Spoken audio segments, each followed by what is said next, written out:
বন্ধুরা, সবাই কেমন আছেন? আমরা সবাই খুব ভালো আছি।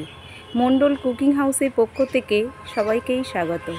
সবাইয়ের কুশল কামনা করে আজকে আমি আমাদের গাছের টাটকা কাঁচকলা দিয়ে পাতলা রুই মাছের ঝোল করে দেখাবো ঘরোয়া উপকরণে। কত সহজে আমি এই রেসিপিটা বানাতে পারি সেটাই আপনাদেরকে দেখাবো। প্রথম থেকে শেষ পর্যন্ত দেখার জন্য সবাইকেই অনুরোধ করছি। চলুন এখন কাঁচকলাটা পেড়ে নিই। বাড়িতে কিভাবে আগুশি দিয়ে কাঁচকলা পাড়ি দেখুন।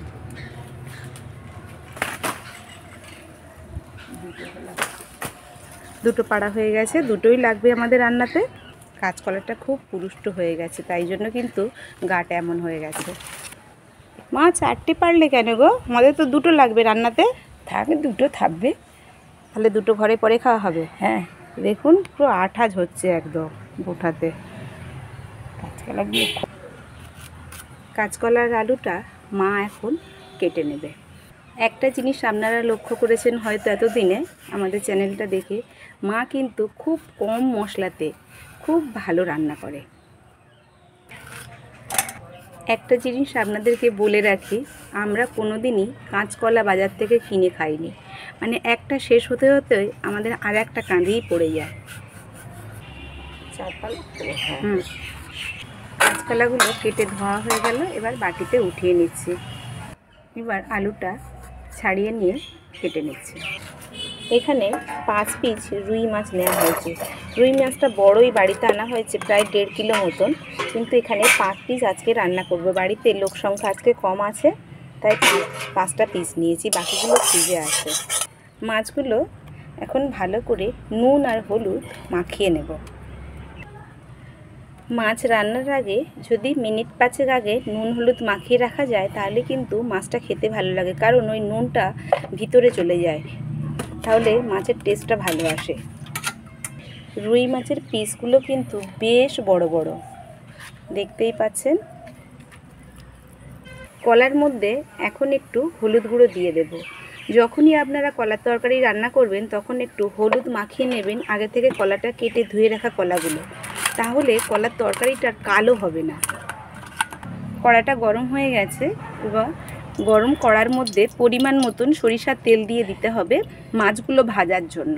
প্রতিদিনের মতন আজও একটু গরম তেলের মধ্যে একটু লবণ দিয়ে দিলাম।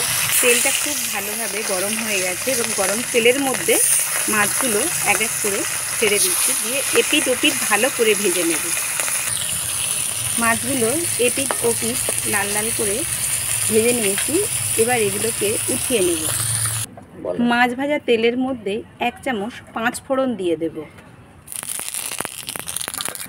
এবার পেঁয়াজ আর কাঁচা লঙ্কাগুলো দিয়ে দেব। পেঁয়াজ কাঁচা লঙ্কা 5 ফোড়ন ভাজা হয়ে গেছে, এবার এর মধ্যে কলা আর আলুটা দিয়ে দেব। আলু আর কলা কষানো হয়ে গেছে, এবার এর মধ্যে পরিমাণ মতন লবণটা দিয়ে দেব, দিয়ে আবার একটু কষাবো। এবার এর মধ্যে 1 চামচ লঙ্কার গুঁড়ো দিয়ে দেব। খুব ভালোভাবে কষিয়ে নিয়েছি, এবার এর মধ্যে পরিমাণ মতন জল দিয়ে দেব ঝোলের জন্য। বর্ষাকালে চারিদিকে আমাদের ঘাসে ভরে গেছে বাগানটা, আর বাগানের এই মাঝখানেই কিন্তু আমাদের রান্নাঘরটা। কলা আলু হাফের বেশি সিদ্ধ হয়ে গেছে, দেখতেই পাচ্ছেন সিদ্ধ হয়ে গেছে। এবার হাফ সিদ্ধ হয়েছে, এবার এর মধ্যে ভেজে রাখা মাছগুলো দিয়ে দেব। মাছটা দেওয়ার পরে আরও 2-4 মিনিট ফোটাতে হবে, তাহলে সবজিগুলো পুরো সিদ্ধ হয়ে যাবে আর মাছটাও পুরো সিদ্ধ হয়ে যাবে। দিলে রান্নাটা রেডি হয়ে যাবে। খুব কম মশলাতে দেখলেন, কিন্তু জানেন তো এই ঝোলটা পাতলা গরম ভাতে খেতে খুব ভালো লাগে। প্রথমত বলি, যাদের একটু শরীরটা খারাপ বা পেটের কোনো প্রবলেম আছে তারা এই ঝোলটা খেলে ভীষণ উপকার পাবেন। এবার এর মধ্যে ভেজে রাখা জিরে আর ধনের গুঁড়ো 2 চামচ দিয়ে দেবে, দিলেই কিন্তু তরকারিটা রেডি হয়ে গেল। এবার এটা নামিয়ে নেব।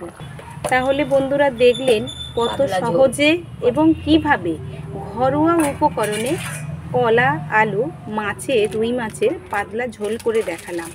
যদি এই ঝোলটা ভালো লেগে থাকে আপনাদের এই রেসিপিটা, তাহলে অবশ্যই আমাকে একটা লাইক, কমেন্ট, শেয়ার করবেন। আর চ্যানেলটি নতুন কেউ দেখে থাকলে চ্যানেলটিকে সাবস্ক্রাইব করে আমাদের সাথে থাকবেন। সবাই ভালো থাকবেন, সুস্থ থাকবেন, সাবধানে থাকবেন। পরের দিন নতুন কোনো রেসিপি নিয়ে আসবো। টাটা।